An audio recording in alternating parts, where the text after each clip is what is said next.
गर्मी की दोपहर थी।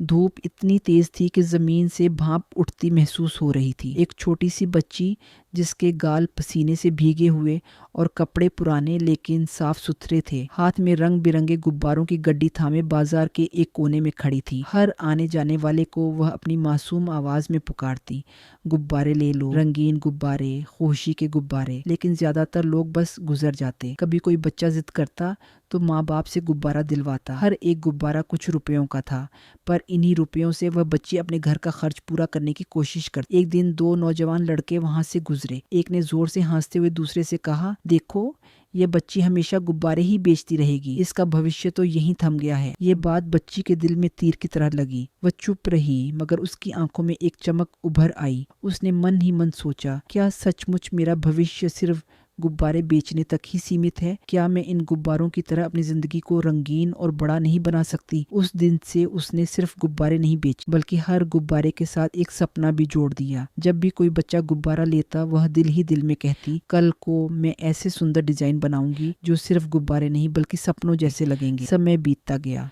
बच्ची ने थोड़ी बहुत कमाई से स्कूल की फीस दी, रात को टिमटिमाती बत्ती के नीचे बैठकर पढ़ाई की। कई बार भूखी रही, मगर अपने सपने को जिंदा रखा। वह रंगों और डिजाइन की किताबों में डूबी रहती। सालों बाद जब वह बड़ी हुई तो एक छोटे से कोर्स में दाखिला लिया, इवेंट डेकोरेशन का। उसने सीखा कि कैसे गुब्बारों, रोशनी और रंगों से सपनों जैसा माहौल बनाया जा सकता है। उसके हाथों में जैसे जादू था।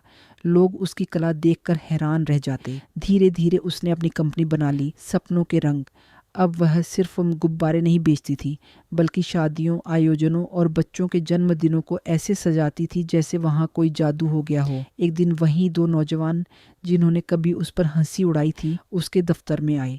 वे एक बड़े आयोजन के लिए उसकी कंपनी को बुक करने आए थे। वह बच्ची, जो अब एक सफल व्यवसायी महिला बन चुकी थी, मुस्कुराकर बोली, याद है आपने कहा था कि मैं हमेशा गुब्बारे बेचूंगी? देख लीजिए, वही गुब्बारे आज मेरे सपनों की उड़ान बन गए हैं। दोनों नौजवान शर्म से चुप रह गए, और वे लड़की अब वह सिर्फ गुब्बारे बेचने वाली बच्ची नहीं रही थी, बल्कि हजारों सपनों को रंगीन करने वाली एक रचनाकार और सफल संस्थापक बन चुकी थी।